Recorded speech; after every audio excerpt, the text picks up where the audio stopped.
I'm flipping the script today about Caleb Downs and the Bengals, but in true YouTube fashion, we're going to think loudly, personally, and a little controversially about what's really going on behind the headlines. And no, this isn't a dry mock draft recap. This is me breaking down what fascinates me about the process, the draft narrative, and how teams talk about players before the pick is even made. First impression. Downs is arguably the best player in the draft in some eyes, yet he's sliding in mock drafts because of positional value. My take: that tension is exactly why draft season is so compelling. It's not just talent, it's fit, scheme, and the story you tell about a player's ceiling. What makes this really interesting is how Cincinnati's front office has clearly prioritized a deep dive into this specific class of safeties while also keeping an eye on their own needs and the trade market.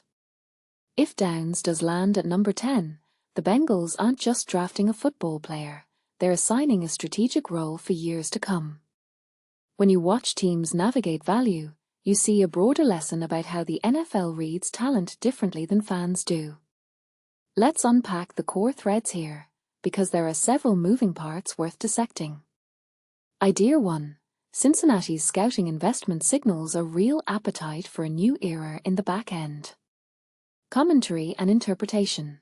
It's telling that multiple Bengals leaders, scouts, all golden, Duke Tobin, visited Columbus to look at Downs and fellow future first-rounders.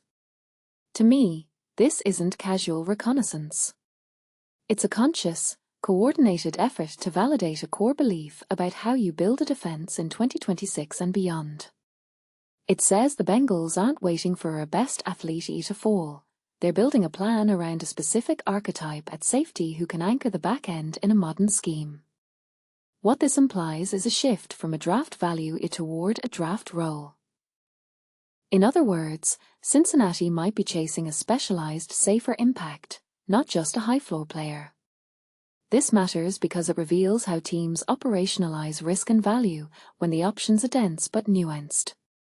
Personal interpretation.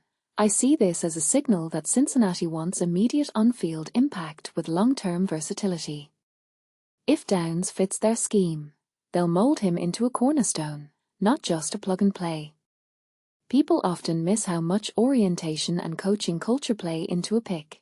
This visit cadence shows a team trying to architect a culture around a specific player profile. Broader perspective.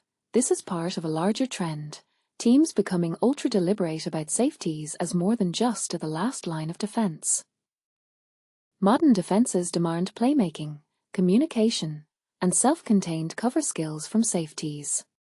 The Bengals hint at investing in a player who can be a three-down enabler, not a situational piece. Idea 2.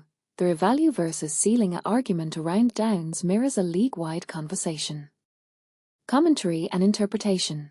Downs is praised for elite production, PFF grades, 3 straight seasons of 85+, yet his slip in mocks is framed as a value issue. What many people don't realize is how teams weigh positional value against raw talent. A top safety who can run a defense, anticipate plays, and deliver turnovers can become more valuable than a marginally better corner or edge if schemes demand center field intelligence. From my perspective, Cincinnati's potential trade-down plan, per Vic Taffer's mock, suggests they might swap ceiling for depth, netting extra picks to secure more long-term flexibility. This raises a deeper question. Do teams overvalue premium positions early and miss the chance to capitalize on depth later in the draft? What this really suggests: if a team can trade down and still land a top-tier safety, they gain draft capital without sacrificing immediate impact. The ripple effect. More teams view safeties as pivotal, not optional, which could spark a broader shift in how the draft's early minutes unfold. Speculation and reflection. I'd be watching to see if if the Bengals end up trading down and building more draft capital. Would that be a masterstroke or a missed opportunity to lock in a top-tier safety? What's your read on Downs' ceiling in Cincinnati's system? And do you think the modern NFL should prize versatility at safety over raw coverage numbers? Drop your take in the comments. Is this era about value-driven trades or talent-first execution? Thanks for sticking with my take. If you found this angle interesting, smash that like button. Subscribe for more deep dives into how teams think, not just what they